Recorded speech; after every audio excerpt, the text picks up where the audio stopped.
ಏನ್ ಸಮಾಚಾರ ಅಣ್ಣ? ನಾನು ಓದ್ತಾರದು ಪಿಪಿನೇ, ಆದ್ರೆ ಸರ್ಕಾರ ಓದ್ತಾ ಇರೋದು ಪಿಪಿ ಅಲ್ಲಣ್ಣ. ಇನ್ನೇನ ಪಿ ಅಂತ. ಪಿ ಅಂದ್ರೆ ಏನು? ಒಂದು ಹಾಡು ಕೇಳೋಣ, ಗೊತ್ತಾಗುತ್ತೆ. ಹೇಳೋಣ. ಪಿ ಎಂದರೆ ಓದುವ ಪಿಪಿ ಅಲ್ಲ. ಪಿ ಎಂದರೆ ಓದುವ ಪಿಪಿ.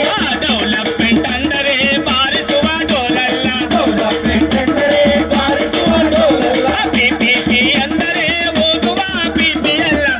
ಪಿ ಎಂದರೆ ಓದುವ ಪಿಪಿ. ಡೆವಲಪ್ಮೆಂಟ್ ಅಂದರೆ ಬಾರಿಸುವ ಡೋಲಲ್ಲ. ಡೆವಲಪ್ಮೆಂಟ್ ಅಂದರೆ ಬಾರಿಸುವ ಡೋಲಲ್ಲ. ಪಿ ಎಂದರೆ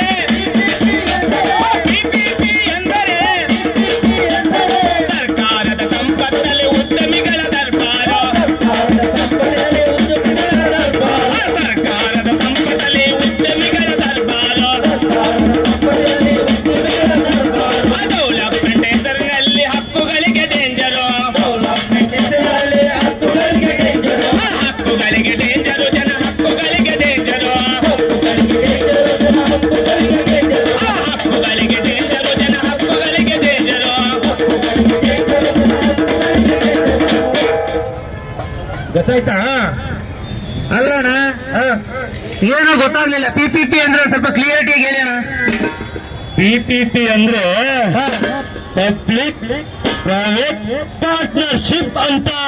ಅಯ್ಯೋ ಮಾರಾಯ, ಕನ್ನಡದಲ್ಲಿ ಹೇಳಪ್ಪ. ನಮ್ ಜನ ಎಲ್ಲ ಇಲ್ಲಿ ನೆರೆದಿರೋರು ಕನ್ನಡಿಗರು. ಕ್ಷಮಿಸ ನಾನು ಮರ್ತಾ ಬಿಡ್ತೀನಿ. ಹಾಗಾಗಿ ನೆನಪು ಮಾಡ್ತಾ ಇರ್ಬೇಕು ನೀನು. ಕನ್ನಡದಲ್ಲೇ ಹೇಳ್ಬಿಟ್ಟು ನೋಡು. ಅಂದ್ರೆ ಸಾರ್ವಜನಿಕ ಖಾಸಗಿ ಒಡಂಬಡಿಕೆ ಅಂತ. ಓ ಇದು ಕನ್ನಡನೇನಾ? ನಿನ್ನ ನಮ್ಗೆ ಅರ್ಥ ಆಗೋ ಭಾಷೆಯಲ್ಲಿ ಹೇಳೋ. ಅಷ್ಟು ಕೋಪ ಮಾಡ್ಕೊಂಡ್ರೆ ಹೆಂಗೆ? ನಾವು ಬಂದಿರೋದೇ ಹೇಳೋದಕ್ಕೆ.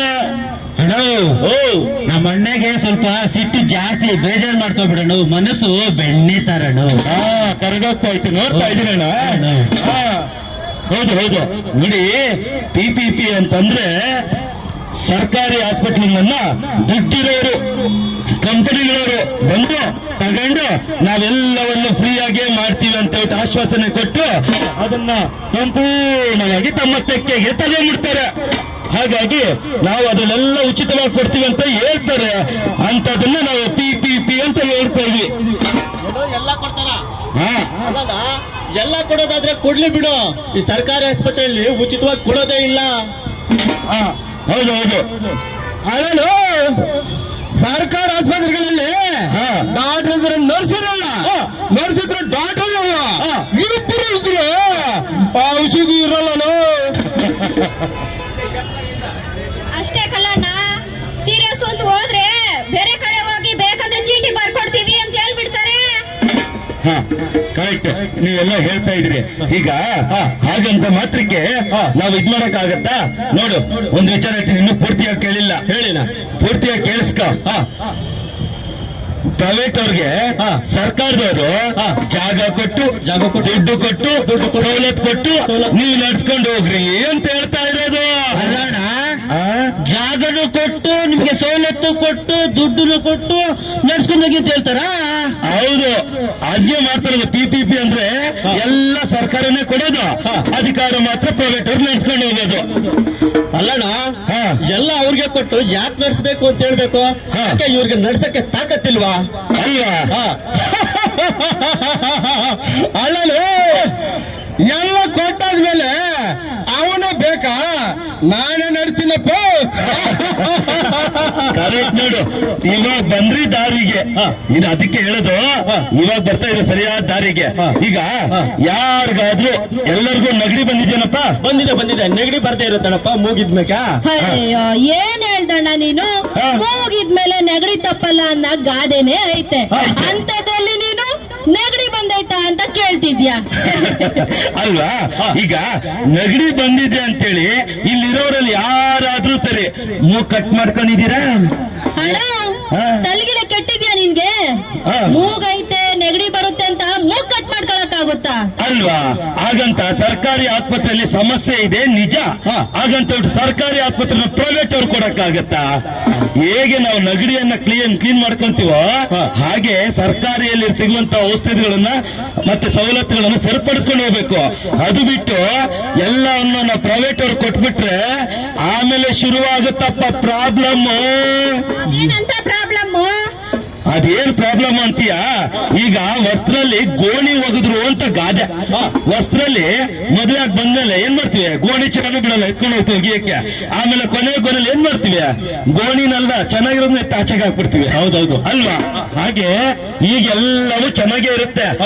ಆಮೇಲೆ ಶುರು ಆಗುತ್ತೆ ನೋಡಿ, ಒಂದು ಗೌರ್ಮೆಂಟ್ ಬೆಡ್, ಒಂದು ದುಡ್ಡಿಗೆ ಬೆಡ್, ಈ ಕಡೆ ಫ್ರೀ ಬೆಡ್, ಈ ಕಡೆ ದುಡ್ಡು ಬೆಡ್.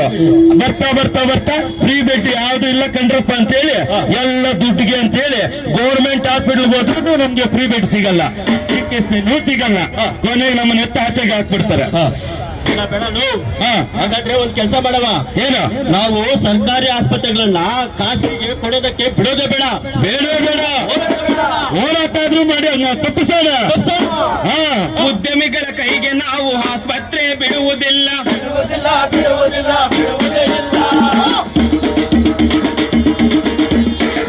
ಉದ್ಯಮಿಗಳ ಕೈಗೆ ನಾವು ಆರೋಗ್ಯ ಕೊಡುವುದಿಲ್ಲ. ಖಾಸಗಿಗೆ ಕೊಟ್ಟರೆ ಖರೀದಿಗೆ ಮಾಡ್ತಾರೆ. ಖಾಸಗಿಗೆ ಕೊಟ್ಟರೆ ಖರೀದಿಗೆ ಮಾಡ್ತಾರೆ. ಆರೋಗ್ಯದ ಹೆಸರಲ್ಲಿ ಮಾರಾಟ ಮಾಡ್ತಾರೆ. ಆರೋಗ್ಯದ ಹೆಸರಲ್ಲಿ ಮಾರಾಟ ಮಾಡ್ತಾರೆ. ಬೆಡ್ಡಿಗೂ ದುಡ್ಡು, ಇಲ್ಲಿ ಎಲ್ಲದಕ್ಕೂ ದುಡ್ಡು.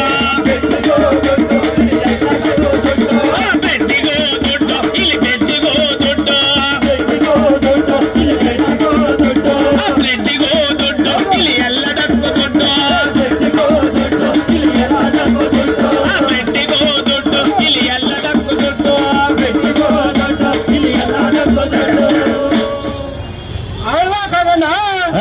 ನನಗೊಂದು ಡೌಟ್. ಅಯ್ಯೋ ಸುಮ್ಮನಿರೋಣ, ನನ್ಗೂ ಒಂದ್ ಡೌಟ್.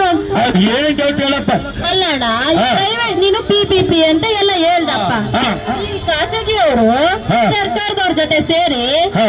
ಎಲ್ಲಾದ್ರೂ ಹಾಸ್ಪಿಟ್ಲ್ ಅನ್ನ ಓಪನ್ ಮಾಡಿ ನಡೆಸಿದ್ದೆ ಆದ್ರೆ ಅವ್ರು ಸರಿಯಾಗಿ ಕೆಲಸ ಮಾಡಿದವ, ಅದರಿಂದ ಏನಾನ ಉಪಯೋಗ ಆಗೈತಾ ಅನ್ನೋದೇ ನಮ್ ಡೌಟು. ಹಾ. ಡೌಟ್ ಅಲ್ವೇನಣ್ಣ? ಮಾಡಿದ್ದಾರೆ, ಆದ್ರೆ ಉದ್ಧಾರ ಆಗಿಲ್ಲ. ಹೌದಾ? ಹೆಂಗಂದ್ರೆ ಉಡುಪಿ ರಾಯಚೂರಲ್ಲಿ ಮಾಡಿದ್ರು. ರಾಯಚೂರಲ್ಲಿ ಅಪೋಲೋ ಅವ್ರ ಜೊತೆ ಸೇರ್ಕೊಂಡು ಮಾಡಿದ್ರು. ಅಪೋಲೋ ಜೊತೆ 10 ವರ್ಷ ಮಾಡಿದ್ರು. ಅಪೋಲೋದವ್ರು ಏನ್ ಮಾಡುತ್ತಂದ್ರೆ ಈ ಜನಗಳ ಹತ್ರದಿಂದ ದುಡ್ಡು ವಸೂಲಿ ಮಾಡಕ್ ಶುರು ಮಾಡಿದ್ರು. ಇದರಿಂದ ಸರ್ಕಾರ ಅಲ್ಲಿಂದ ವಾಪಸ್ ಕಿತ್ಕೊಂಡ್ಬಿಡ್ತು, ತಗೊಂಡ್ಬಿಡ್ತು. ಆಮೇಲೆ ಈ ಉಡುಪಿಯಲ್ಲೂ ಅದೇ ಕತೆ, ಡೆಲ್ಲಿಯಲ್ಲೂ ಅದೇ ಕತೆ. ಇಷ್ಟಕ್ಕೂ ಈ PPP ಪ್ರಾರಂಭ ಆಗಿತ್ತು ಇಂಗ್ಲೆಂಡ್ ಅಲ್ಲಿ. ಇಂಗ್ಲೆಂಡ್ ಅಲ್ಲೂ ಅದೇ ಕತೆ. ಈಗ ನಮ್ ಸರ್ಕಾರದವರು ನಮ್ ತುಮಕೂರು, ಬೆಂಗಳೂರು ಗ್ರಾಮಾಂತರ, ದಾವಣಗೆರೆ, ವಿಜಯಪುರ,